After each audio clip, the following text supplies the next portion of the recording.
On this episode of O'Fallon Matters, find out about a creative way O'Fallon police officers are reaching out to the community. See how O'Fallon snow fighters train for winter weather emergencies, and learn more about a crime fighting unit which specializes in crimes against children. All this and more next on O'Fallon Matters.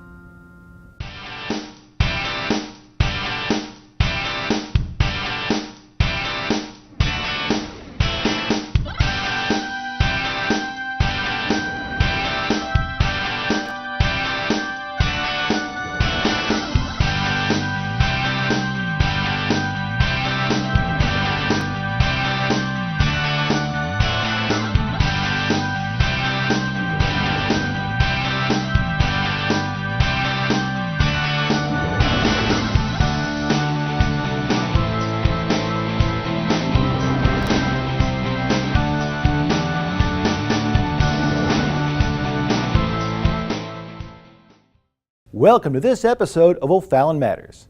What's in store for the City of O'Fallon in 2017? For a look ahead, we talked with our City Administrator, Bonnie Therian.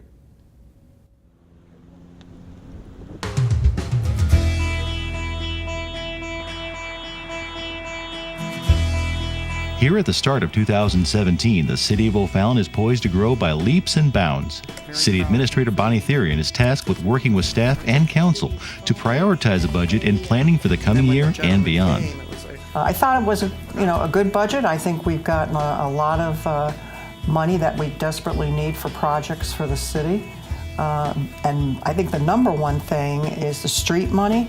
We've been talking to council for a number of years about the need to get more money into the budget.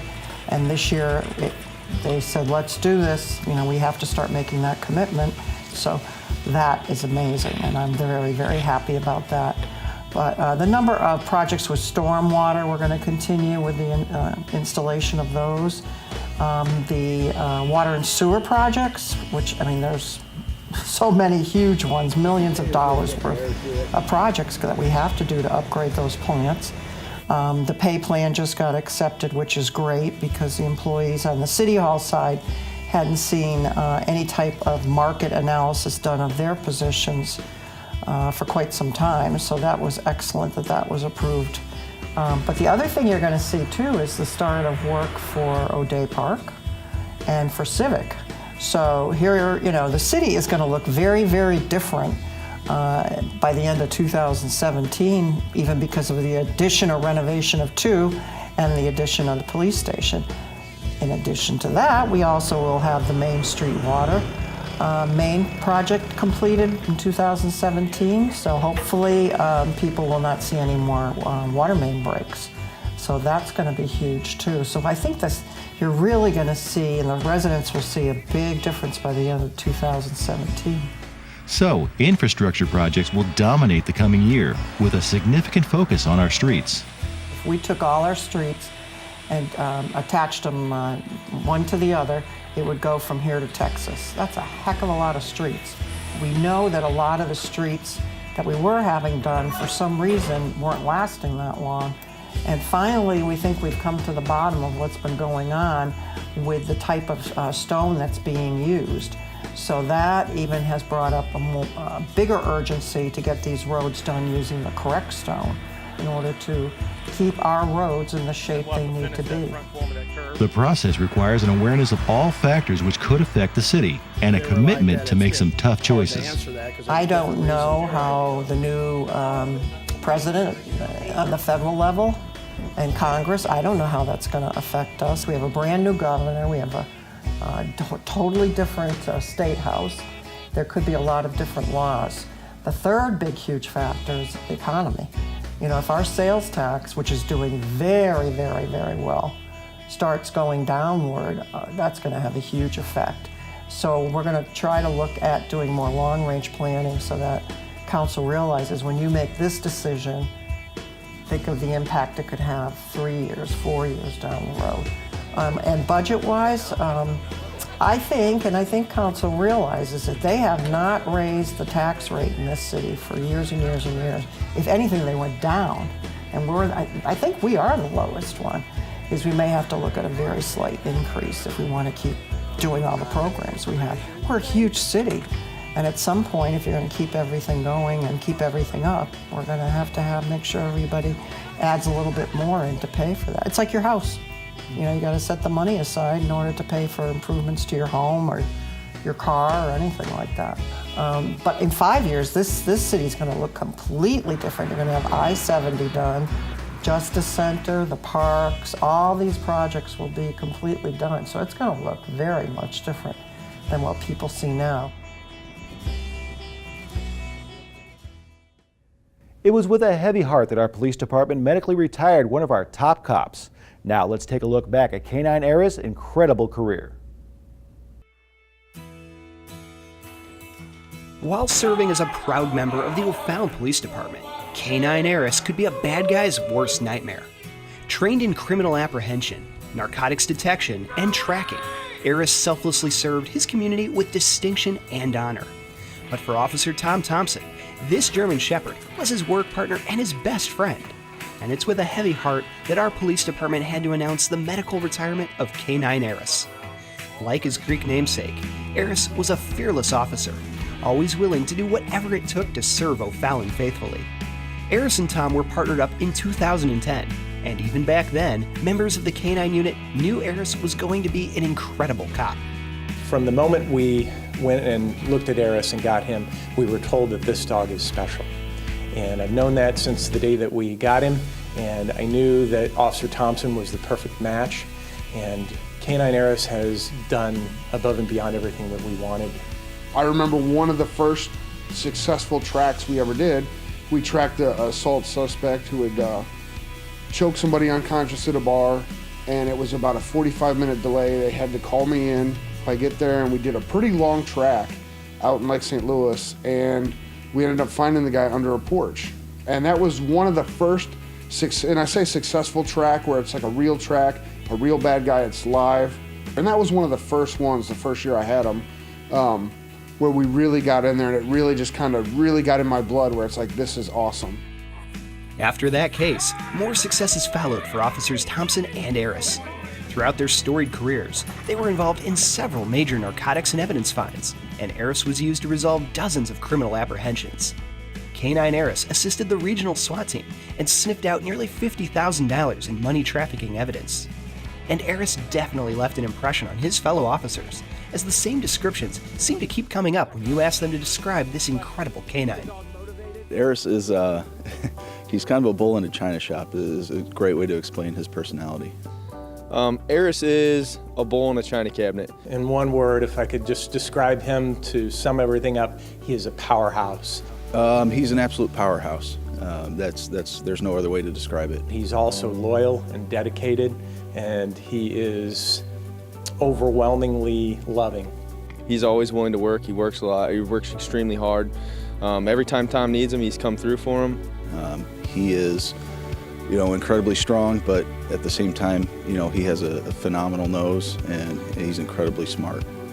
He is the epitome of what a police canine should be. You look at some of the other canine teams, and you know without a doubt that they are in the top 1% of any dog team I've ever seen.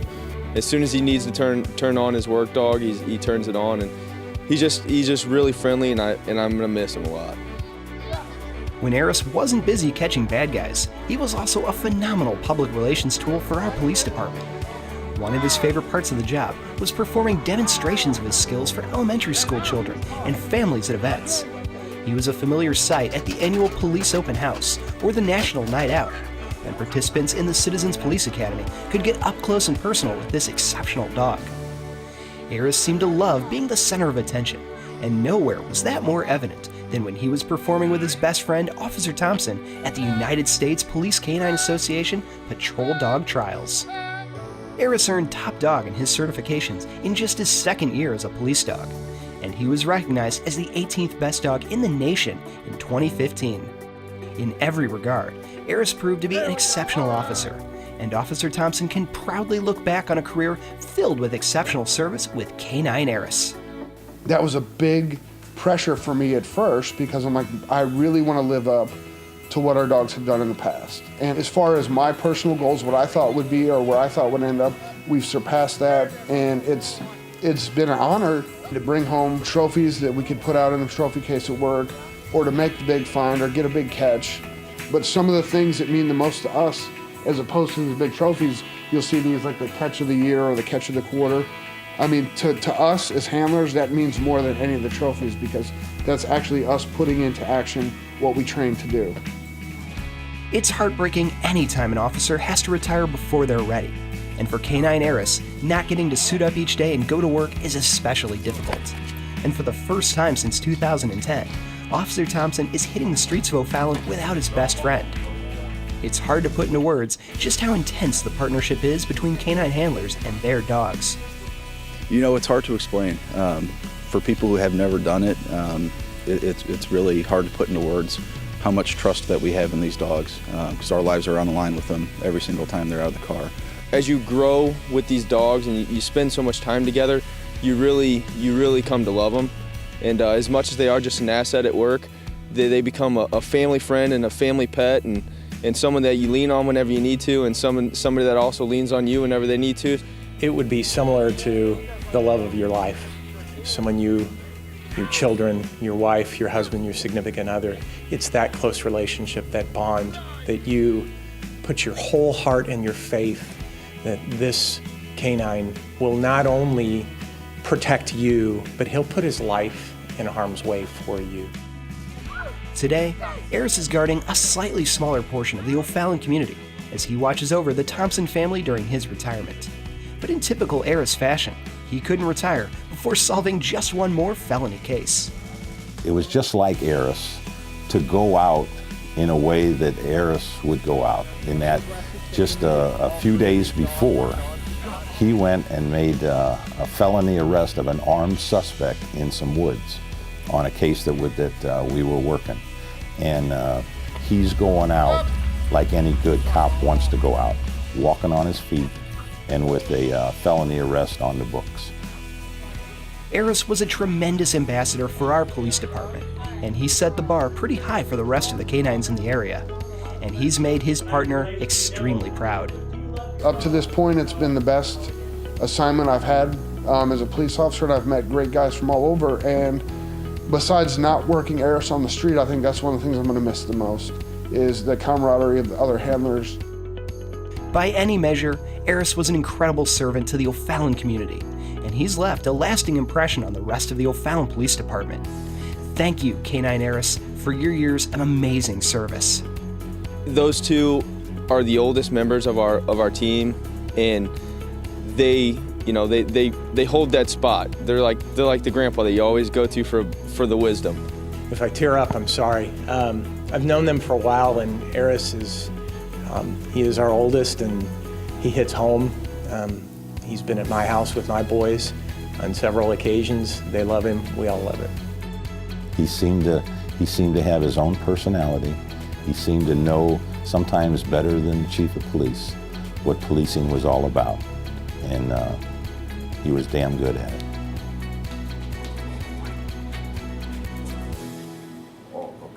Next on O'Fallon Matters, we'll help you understand how property taxes are distributed and why they benefit our community. Joe Meyer has more.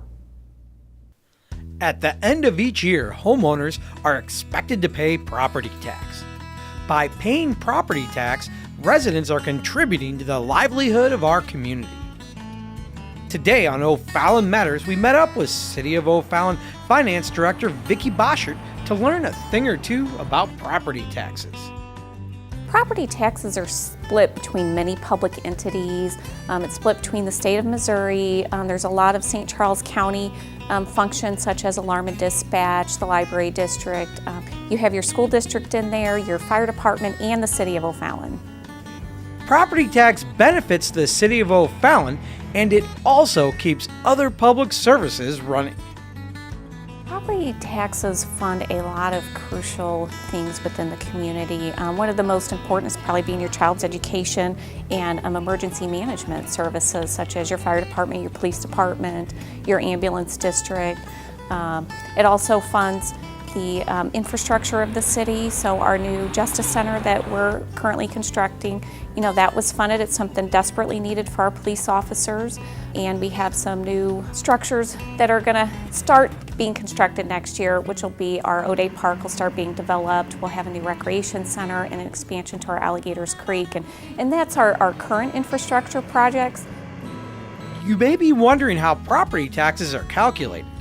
Well, here's the answer. We first get an assessment from St. Charles County of what the properties assess at, which is basically they take your the value of your home, and for residential they multiply it by 19%, and that gets the city the assessment. So we set a rate based on the same property we taxed last year. We set a rate to generate approximately the same amount of revenue with an additional cost of living that the state of Missouri dictates to us what that cost of living can be. Did you know that seniors can take advantage of certain property tax saving provisions offered by the state? The state of Missouri has what's called a homestead exemption, and for people that are seniors or if you are 100% totally disabled, if your property values increase on a non-assessment year, so a year that they don't change what the value of your property is, if it increases by more than 2.5%, or on a reassessment year when they actually go back and revalue your property, if it changes by more than 5%, then you may be eligible for certain property tax credits. And I do have a phone number. If anybody is interested, you can contact the state at 573-751-3505. If you would like more information on property taxes, you can visit www.o'fallon.mo.us. Once you're there, you need to click on Departments and then navigate to Finance. We have all of our tax information on there, property tax, sales tax information as well if you're interested. Or you can go to the St. Charles County website, to the county collector's office, and there is a tax rate page for each year, and you can compare our tax rates with other taxing jurisdictions as well. Hopefully, the information we provided you on this segment of O'Fallon Matters will help you better understand what property taxes are and why they are important for the city of O'Fallon and other public institutions around St. Charles County. Cybercrimes are becoming more commonplace, more dangerous, and more sophisticated. O'Fallon Detective Larry McLean is working to combat these issues. Let's find out more about the St. Charles County Cybercrime Unit.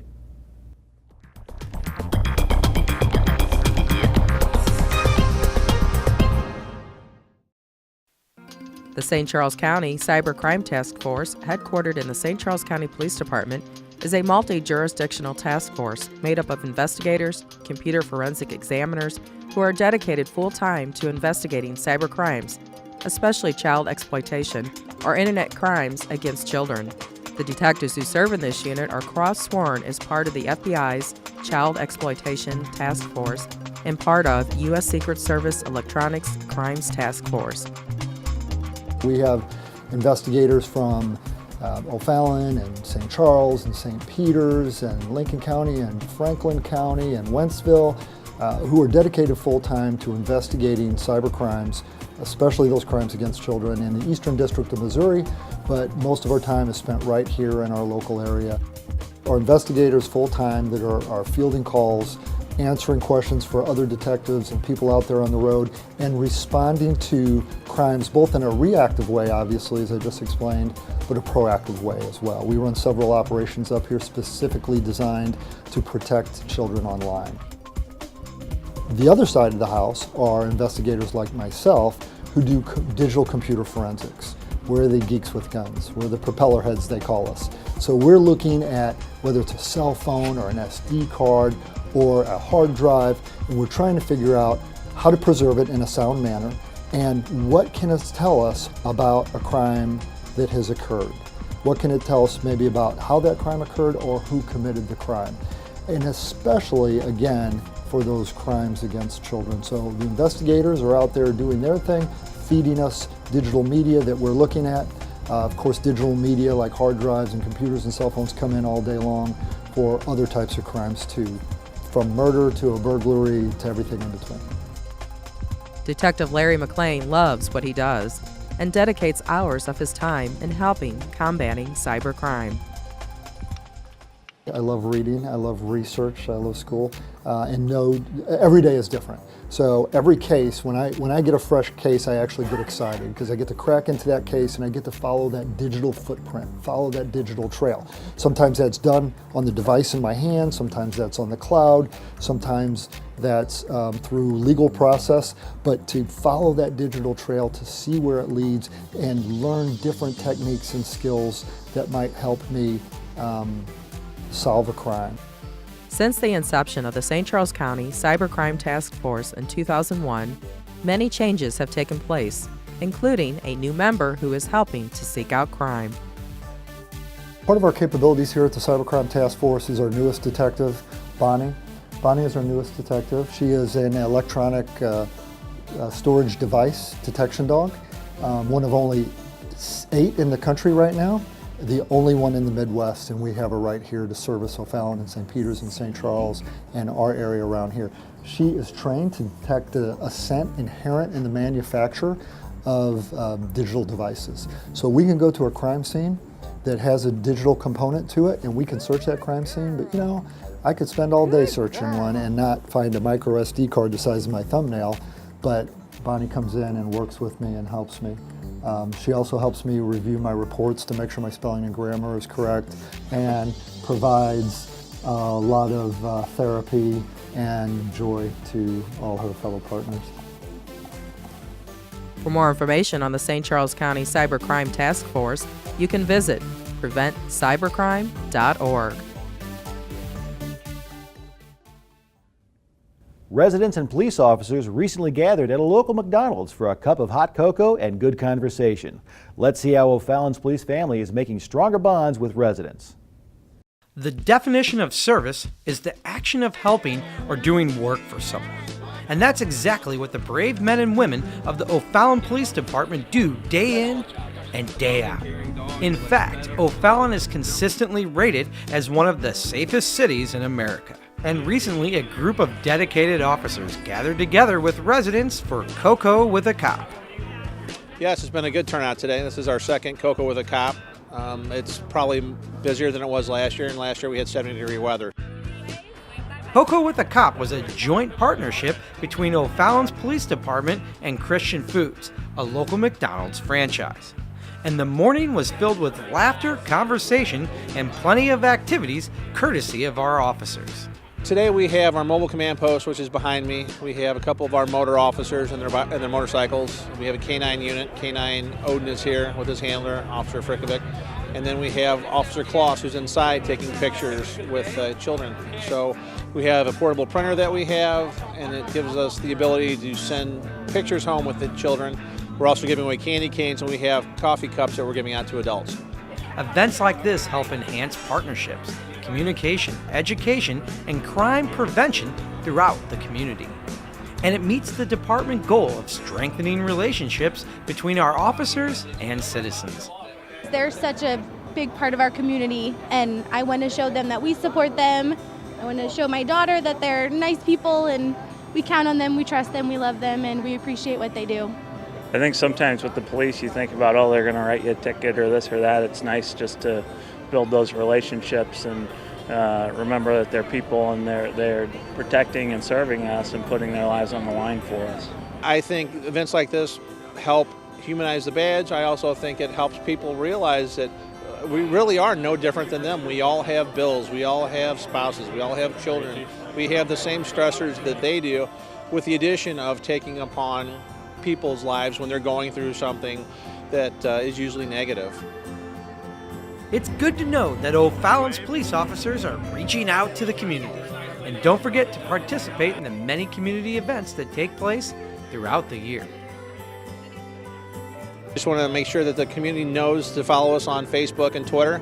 We have Coffee with a Cop throughout the year, starting in March, and this is kind of the finale, and it's geared towards kids. But we're always looking for ways to reach out to our community, whether it's through Safety Town, this program, Citizens Police Academy. Follow us on Facebook and Twitter, and you'll see the other events that we have throughout the year. I recently had a chance to see how the Streets Department is getting prepared to keep our roads clear and safe during winter's bite. Let's take a closer look at their training.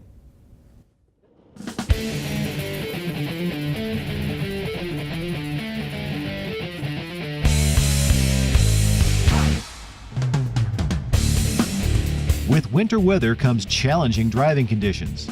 The City of O'Fallon takes the time early in the season every year to prepare their snow fighters for the demanding task of clearing the snow-covered roadways. The city is responsible for a little over 700 lane miles of roadway, and we want to make sure that every year during snow events we have safe driving conditions for all the residents and visitors in O'Fallon. So annually we hold this training event to make sure that all of our available snow fighters are up to date on all of the new regulations, policies, procedures, get some practice in to make sure they're good before an actual event happens. In more recent years, we've introduced liquids to our anti-icing and de-icing procedures, so we need to make sure everybody's current on what we have, how to use them. Policies and procedures change. Just get everybody up to date, up to speed. The training is broken down into modules to coincide with the variety of tasks with which every snow fighter must be familiar. We've got the classroom portion where we go over the policies, procedures, any of the changes, updates for this year. This year we are implementing the use of iPads in most of the snow vehicles. Our level 1 and level 2 vehicles will have iPads in them. A lot of the forms we use are going to be on there, and we have mapping on the iPad, so we want to make sure everybody's introduced to those before they get into a vehicle to actually plow snow.